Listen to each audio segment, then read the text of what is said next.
guys, welcome to my channel and today is the day 9th of my 100 days challenge. You know, मैं आपको बता नहीं सकती कि ये बोलते टाइम कितनी खुशी होती है कि today is the day 9th, कि मैंने 8 डेज तक अपना चैलेंज सक्सेसफुली कंप्लीट कर दिया है एंड आज 9th डे तक भी पहुंच गई हूँ एंड जल्दी 100 डे तक भी पहुंच जाऊंगी।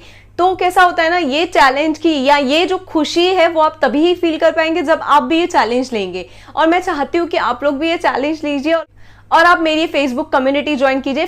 फेसबुक का ग्रुप है मेरा एक, जिसका नाम है 100 डेज चैलेंज विद रीना। उसमें आप डेली अपनी लर्निंग्स शेयर कीजिए, आप खुद ब खुद ये खुशी महसूस करेंगे, क्योंकि फील करने में कुछ अलग ही मजा होता है जब हम खुद महसूस करेंगे खुशी।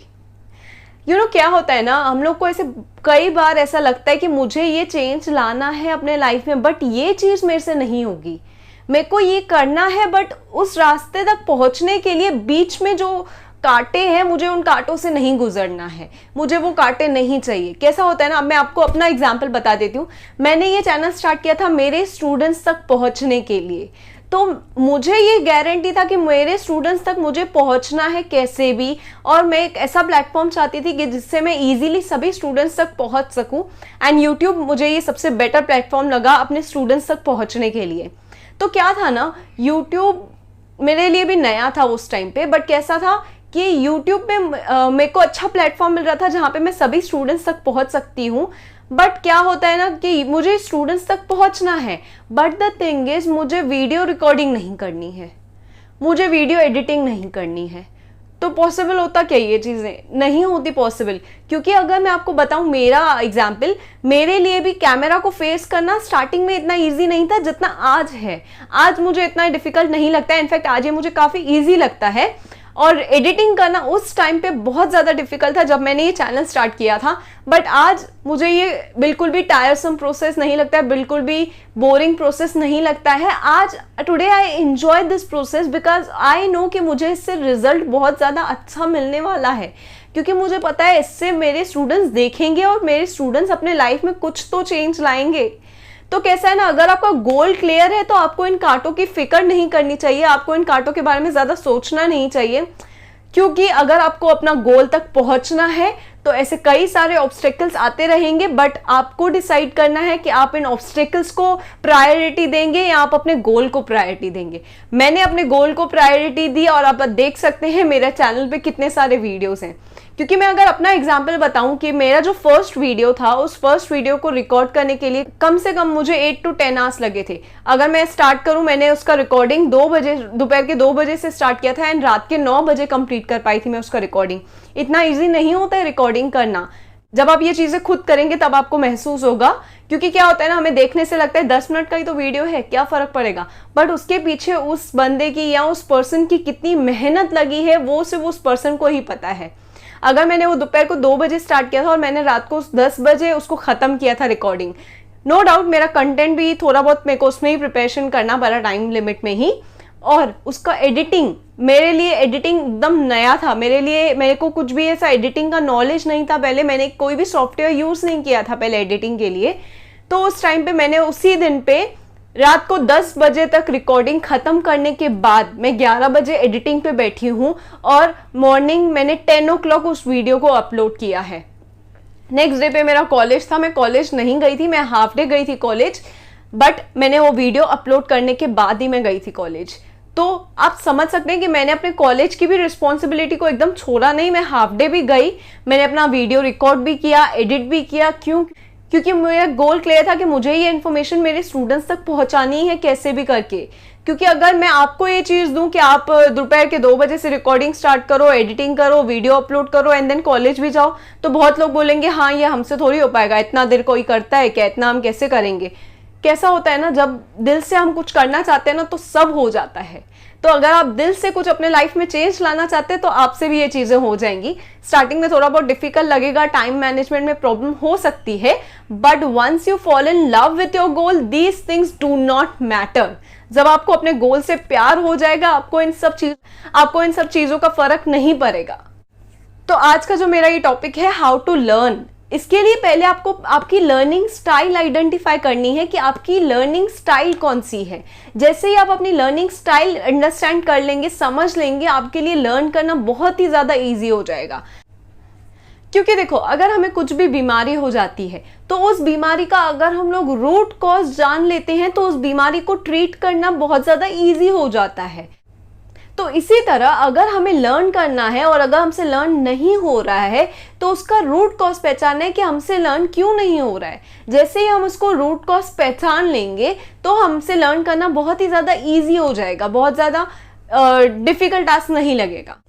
और आज तक हम लोग ने बचपन से क्या किया है, हम लोग ने बचपन से रीड किया है, मन में वही चीज़ें 3-4 बार रिपीट की हैं, 5-6 बार रिपीट की हैं, फिर ओरल दिया है या तो फिर रिटन टेस्ट दिया है। आपने भी यही किया है, मैंने भी यही किया है, क्योंकि उस टाइम पे मुझे या आपको कोई भी गाइड करने वाला नहीं था कि अपनी लर्निंग स्टाइल आइडेंटिफाई करो।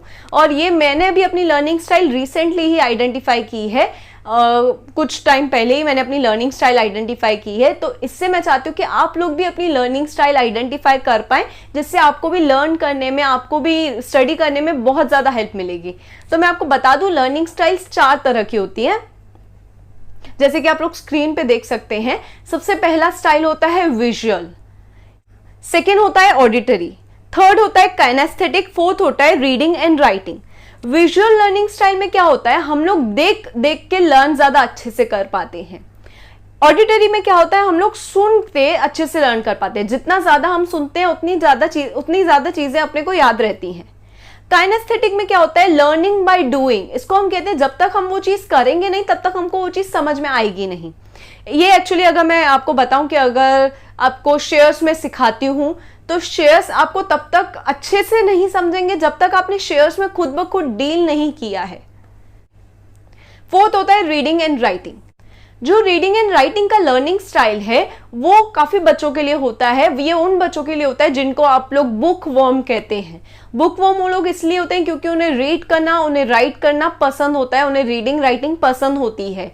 तो कैसा होता है, अगर उन्होंने अपनी लर्निंग स्टाइल, उनको शायद ये पता भी नहीं होगा कि उनकी लर्निंग स्टाइल है, बट उन्हें रीड करना और राइटिंग करना पसंद है, इसलिए उनसे लर्न करना, स्टडी करना ज्यादा इजी हो जाता है। वो लोग 10-12 घंटे भी आराम से बैठ पाते हैं, क्योंकि एक तो उनका गोल क्लियर है, उनका अपना गोल के ऊपर एकदम प्रॉपर फोकस है, एंड सेकेंड थिंग उनका लर्निंग स्टाइल है रीडिंग एंड राइटिंग। अब ऐसे ही काइनेस्थेटिक को हम लोग इस वीडियो में डिस्कस नहीं करेंगे, क्योंकि जूनियर कॉलेज में जो भी सब्जेक्ट सिखाए जाते हैं या हमारे डिग्री कॉलेज में जो भी सब्जेक्ट सिखाए जाते हैं उसको लर्निंग बाय डूइंग करवाना पॉसिबल नहीं हो पाता है। हर एक चीज को लर्निंग बाय डूइंग से करवाना पॉसिबल नहीं हो पाता है। तो मैं आपको भी बताऊंगी कि आप कौन से स्टाइल को फोकस करेंगे, आपकी स्टाइल कौन सी हो सकती है। आपकी स्टाइल हो सकती है या तो विजुअल, या तो ऑडिटरी, या तो रीडिंग एंड राइटिंग। अगर आपको रीडिंग एंड राइटिंग करना पसंद है तो इट्स रियली ग्रेट, आप कंटिन्यू कीजिए उसी के साथ।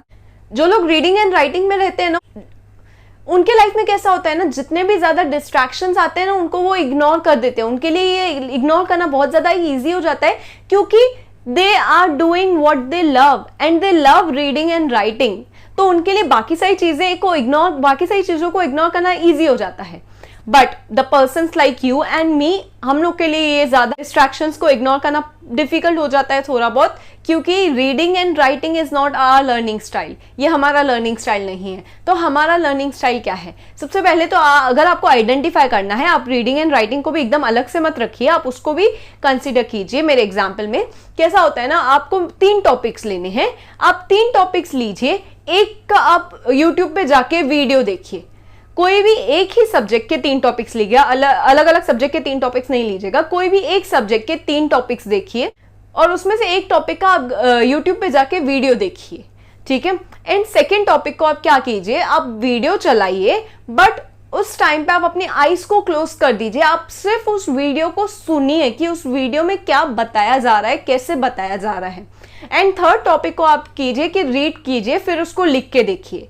फिर आप देखिए आपको कौन सा ज्यादा अच्छे से टॉपिक लर्न होता है, कौन सा ज्यादा अच्छे से याद रहता है। अगर विजुअल वाला ज्यादा अच्छे से याद रहता है तो आप YouTube से ही वीडियोस देख देख के लर्न करना स्टार्ट कर लीजिए। YouTube पे बहुत ज्यादा इंफॉर्मेशन है, YouTube पे आपको हर एक टॉपिक की इंफॉर्मेशन मिलेगी। तो आप क्या कीजिए, आप YouTube पे जाइए, जो भी टॉपिक आपको स्टडी करना है आप उसका टॉपिक का सर्च कीजिए, आपको रिजल्ट्स बहुत आ जाएंगे। तो आप वीडियोस के हिसाब से देख देख के लर्न करना स्टार्ट करेंगे। एंड जैसे ही आपका लर्निंग स्टाइल अगर विजुअल है तो आपको वीडियोस जब आप देखेंगे तब आप डिस्ट्रैक्शंस को ज्यादा इजीली इग्नोर कर पाएंगे। सेकंड, अगर आपको सुन के वो टॉपिक ज्यादा अच्छे से लर्न हुआ, कि आपको लगता है हाँ मैंने ये टॉपिक सुना था, मेरे को इसलिए ये टॉपिक ज्यादा अच्छे से लर्न हो पाया, तो इसलिए आप क्या कीजिए, दूसरे जो भी टॉपिक्स हैं उन सबको आप सुनिए, आइज क्लोज कीजिए, वीडियो चलाइए और आइज क्लोज करके आप उस वीडियो को सुनिए। बट ऐसा नहीं होना चाहिए कि आप वीडियो देखते देखते सो जाएं, ये बात का जरूर ध्यान रखिएगा। एंड थर्ड, अगर आपका learning style reading and writing है तो आप रीडिंग एंड राइटिंग से ही उसको अपना टॉपिक्स को स्टडी कर सकते हैं। काइनेस्थेटिक पॉसिबल नहीं होता है हर एक टॉपिक के लिए करना, तो उसके लिए हम लोग साइड में रखते हैं उसको। और भी मैं आपको ऐसी हिंट्स बताती हूँ जिससे आपको आइडेंटिफाई करना और ज्यादा इजी हो जाएगा। अगर आपको पिक्चर्स ज्यादा अच्छे से याद रहती हैं, अगर आपको मैप्स ज्यादा अच्छे से याद रहते हैं, अगर आपको ग्राफ्स ज्यादा अच्छे से याद रहते हैं, या फिर अगर आपको डायग्राम्स ज्यादा अच्छे से याद रहते हैं, तो आपका लर्निंग स्टाइल विजुअल है। नेक्स्ट, अगर आपको डिस्कशन करके एक टॉपिक को, जैसे हम लोग अपने फ्रेंड्स के साथ डिस्कस करके लर्न करते हैं, तो अगर आपको उससे ज्यादा लर्न अच्छे से होता है तो आपका लर्निंग स्टाइल ऑडिटरी है। अब कैसा होता है ना, ऐसे भी लोग रहते हैं जिनको सॉन्ग के लिरिक्स बहुत ज्यादा अच्छे से याद रहते हैं, जिनको सॉन्ग के लिरिक्स बहुत ज्यादा अच्छे से याद रहते हैं, उनका लर्निंग स्टाइल ऑडिटरी है। अब ऑडिटरी लर्नर्स क्या होते हैं, they are the good listeners. कोई कितना भी कुछ बोलता रहे, कुछ भी बोलता रहे, वो लोग सुनते ही जाएंगे, सुनते ही जाएंगे, सुनते ही जाएंगे।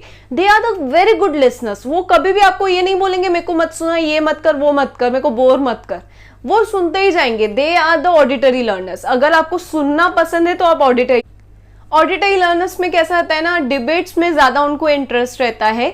जब भी कोई टॉपिक पे डिबेट रहता है तो उन लोग को इसमें ज्यादा इंटरेस्ट रहता है। अब जैसे ही आप अपनी लर्निंग स्टाइल आइडेंटिफाई कर लेंगे, आपको लर्न करना बहुत ज्यादा इजी हो जाएगा। इसके अलावा आप क्या कर सकते हैं, ये लर्निंग स्टाइल के अलावा भी आप बहुत कुछ कर सकते हैं। जैसे जब भी आप स्टडी करते हैं, आप हाईलाइटर्स यूज कीजिए। जैसे ही आप हाईलाइटर्स यूज करेंगे ना, आपके दिमाग में वो चीज कॉपी हो जाती है कि हाँ मैंने इसको ये चीज से ये कलर से लिखा था। और कलर्स जैसे ही हम लोग यूज करते हैं ना, हमारा ब्रेन ज्यादा एक्टिव हो जाता है एज कंपेयर टू जब हम लोग ब्लू और ब्लैक यूज करते हैं। तो आप हाइलाइटर्स यूज कीजिए, आप वीडियोस देखिए, आप फ्लैश कार्ड्स बनाइए। आप ऐसा फ्लैश कार्ड बना सकते हैं हर एक टॉपिक से रिलेटेड, जितने आपको चाहिए आप इतने ऐसे फ्लैश कार्ड्स बना सकते हैं। ये फ्लैश कार्ड्स बनाने के बाद आप उसके हिसाब से लर्न कर सकते हैं। जितना आपको चाहिए आप उस हिसाब से फ्लैश कार्ड्स बना सकते हैं। अगर आपका लर्निंग स्टाइल ऑडिटरी है तो आप क्या कीजिए, आपने जो भी लर्न किया है उसको रीड कीजिए जोर जोर से। अपने रूम में ही बैठ के आप उसको जोर जोर से रीड कीजिए, ताकि वो आपको खुद को सुनाई दे। जैसे ही वो आपको खुद को सुनाई देगा, आपको सुनने से ज्यादा अच्छे से लर्न होता है, वो टॉपिक आपको बहुत ज्यादा अच्छे से लर्न हो जाएगा। एंड नेक्स्ट थिंग इज, अगर आपका लर्निंग स्टाइल ऑडिटरी है, आप दूसरे अपने फ्रेंड्स को सिखा सकते हैं टॉपिक। वही टॉपिक आप सिखा के उस हिसाब से आपको और ज्यादा अच्छे से समझेगा वो टॉपिक। ये टेक्निक बता रही हूँ, ये जरूरी नहीं ये टेक्निक सबके साथ लागू हो, बट आप ये ट्राई कर सकते हैं कि ये टेक्निक आपके साथ एप्लीकेबल हो रही है कि नहीं हो रही है। जब भी आप कुछ लर्न करने बैठते हैं, आप बैकग्राउंड में एक सॉफ्ट म्यूजिक चलाइए। यहाँ पे मेरे सॉफ्ट म्यूजिक का मतलब है बॉलीवुड सॉन्ग्स नहीं चलाना है, इससे आपको डिस्ट्रैक्शन ही होंगी। आप यूट्यूब पे जाके सर्च कीजिए बैकग्राउंड म्यूजिक फॉर स्टडिंग। जैसे ही आप ये सर्च करेंगे, आपको लिस्ट आ जाएगी म्यूजिक की, 3 घंटे की, 4 घंटे की, 5 घंटे की, ऐसे म्यूजिक्स हैं, कुछ कम टाइम की भी है। आपको जो म्यूजिक चाहिए आप ट्राई कीजिए। आप जब भी स्टडी करने बैठते हैं, आप उस म्यूजिक को बैकग्राउंड में चला के रखिए, तब आप देखिए आपका लर्निंग में कुछ डिफरेंस आ रहा है कि नहीं आ रहा। अब इसके अलावा मैं बता देती हूँ ऑडिटरी लर्नर्स की और क्या क्वालिटीज होती है, क्योंकि मैं एक ऑडिटरी लर्नर हूँ, तो मैं आपको बताती हूँ कि मेरे साथ क्या क्या हुआ था, कि जैसे मुझे पता चला कि मैं ऑडिटरी लर्नर हूँ। जैसे कि मैंने आपको पहले की वीडियो में भी बताया है कि मेरे जब छोटी थी 7th 8th में थी, तो मेरे को एक सिंधी सब्जेक्ट था। वो सिंधी सब्जेक्ट मेरे को पढ़ने में बहुत ज्यादा कंटाल आता था, क्योंकि एक नई लैंग्वेज में सीख रही थी उस टाइम पे मैं अपने मॉम को अपने साथ बिठाती थी और मैं उनको बोलती थी आप रीड करते जाइए और मैं सिर्फ सुनती जाऊंगी। और उन्होंने मेरे साथ बैठ के रीड किए हैं सारे चैप्टर्स, सारे टॉपिक्स, एग्जाम्स के पहले भी, एग्जाम्स में भी, ताकि मेरे को ज्यादा अच्छे से लर्न हो जाए। ये मैं सिर्फ सिंधी सब्जेक्ट में ही करती थी और दूसरे सब्जेक्ट्स में नहीं करती थी, क्योंकि दूसरे सब्जेक्ट में खुद ही कर पाती थी और मैं मॉम को तंग नहीं करना चाहती थी कि मैं दूसरे सब्जेक्ट भी उनको बोलूं। और सिंधी सब्जेक्ट कैसा रहता है ना, जैसे ही मैं सुनती थी तो मुझे ज्यादा अच्छे से लर्न होता था और मैं खुद ही फिर अपने लैंग्वेज में लिख के आ पाती थी। और मुझे सिंधी रीड करने में बहुत ज्यादा कंटाल आता था, इसलिए मैं मॉम की हेल्प लेती थी उस सब्जेक्ट में। एंड जब मैं 11th 12th में पहुंची, तब मेरे को फिर और कंटाल आने लगा कि मेरे को कोई हो जो मेरे को ऐसे सुनाए मेरा टॉपिक बैठ के। तो उसके लिए मैंने क्या किया था, मैं 11th-12th में थी, तो मैं क्या करती थी, जो भी मेरे टॉपिक्स रहते थे उसको मैं पहले समझ लेती थी कि क्या बताया गया उस टॉपिक में, और समझने के बाद पॉइंट्स की हेडिंग्स लिख लेती थी, और मैं उसी टॉपिक को अपने फोन में रिकॉर्ड करती थी, मेरे ही आवाज में जो भी मैंने समझा है, थोड़ा हिंदी में और पॉइंट्स इंग्लिश में ही रिकॉर्ड करती थी। और जब भी मैं आती जाती थी कॉलेज क्लासेस, रास्ते में ही मैं अपनी ही रिकॉर्डिंग सुनती थी। तो जैसे ही मैं अपनी ही रिकॉर्डिंग सुनती थी तो मुझे ज्यादा अच्छे से लर्न होता था, मुझे ज्यादा अच्छे से समझने में आता था। जैसे ही मैंने कॉलेज में जॉब करना स्टार्ट किया, तब मेरे क्लास में क्या होता था, मेरे क्लास में एक भी बच्चा कुछ भी ऐसा आवाज नहीं करता था। क्यों? क्योंकि उन बच्चों को पता था कि मैम को पता है ये आवाज किसने निकाली है। क्योंकि मेरे साथ क्या होता था ना, मुझे बच्चों की आवाजें याद रह जाती थी कि ये आवाज किसकी है, मेरे को उनकी वॉइस याद रह जाती थी। उसके वजह से स्टार्टिंग में 2-3 बार मैंने 2-3 बच्चों को ऐसे पकड़ा है कि ये आवाज तूने ही किया है। उसके बाद बच्चे समझ गए कि मैम को हमारी आवाज पता चलती है, कि मैम को पता है ये आवाज कौन निकाल सकता है। उसके बाद से मेरे क्लास में किसी भी बच्चे ने कुछ भी आवाज नहीं किया है, क्योंकि उनको पता है कि मैम पकड़ लेगी हमें। एंड रिसेंटली मेरे को जब बुक रीड करना था, मेरे को बुक रीडिंग के लिए नहीं हो रहा था, देन मैंने एक एप्लीकेशन ढूंढी, उसका भी मैंने एक वीडियो बनाया, हाउ टू रीड। उसमें मैंने आपको यही बताया है, वो एप्लीकेशन आपको रीड करके सुनाएगी, आपको सिर्फ उसको सुनना है। तो इस तरह से मुझे पता चला कि मैं एक ऑडिटरी लर्नर हूँ। और डिग्री कॉलेज में भी क्या होता था, डिग्री कॉलेज में भी मैं जब मैं फ्रेंड्स को एक्सप्लेन करती थी, जब मैं मेरे फ्रेंड्स को वो टॉपिक के बारे में और अच्छे से डिटेल में समझाती थी, तब मुझे और ज़्यादा अच्छे से लर्न होता था। क्योंकि क्या होता है ना, जब आप किसी और को समझाते हैं ना, तब वो टॉपिक आप एकदम डिटेल में स्टडी करते हैं कि मुझे किसी को समझाना है, मुझे किसी को जवाब देना है। तो इसके लिए आपके स्टडीज में और ज्यादा इफेक्टिव होगा। आप भी एक टेक्निक ट्राई कीजिए, आप एक टॉपिक को स्टडी कीजिए और अपने फ्रेंड को वो टॉपिक समझाइए, तो उसको समझाने के साथ साथ आपका डबल रिवीजन भी हो जाएगा। लास्ट में आपको एक चीज बता दूं कि अगर आपका लर्निंग स्टाइल ऑडिटरी है या विजुअल है या रीडिंग एंड राइटिंग है, आप उस लर्निंग स्टाइल तक ही लिमिटेड मत रहिए। आप अपने आप को चैलेंज कीजिए कि मैं दूसरे लर्निंग स्टाइल से भी लर्न कर सकता हूँ, लर्न कर सकती हूँ। आपको लिमिटेड नहीं रहना है कि मेरे को विजुअल करना है तो मतलब मेरे को वीडियो आएगा तो ही मैं लर्न करूंगी। कभी कभी ऐसा भी हो सकता है आपको किसी टॉपिक का वीडियो ना मिले, तो हमको एक ही लर्निंग स्टाइल पे डिपेंडेंट नहीं रहना है, हमको दूसरे लर्निंग स्टाइल्स भी ट्राई करते रहने हैं, ताकि आपका लर्निंग किधर भी रुके ना, आपका लर्निंग कंटिन्यू रहना चाहिए। तो इसके लिए हर एक लर्निंग स्टाइल ट्राई कीजिए, बट स्टार्टिंग में आप पहले अपना लर्निंग स्टाइल आइडेंटिफाई कीजिए एंड देन उसके बाद आप दूसरे भी लर्निंग स्टाइल्स ट्राई कीजिए। So thank you for watching this video, and ये वीडियो सभी स्टूडेंट्स के साथ शेयर कीजिए ताकि उन लोगों को भी हेल्प हो अपनी लर्निंग स्टाइल आइडेंटिफाई करने के लिए। And stay tuned for more videos and stay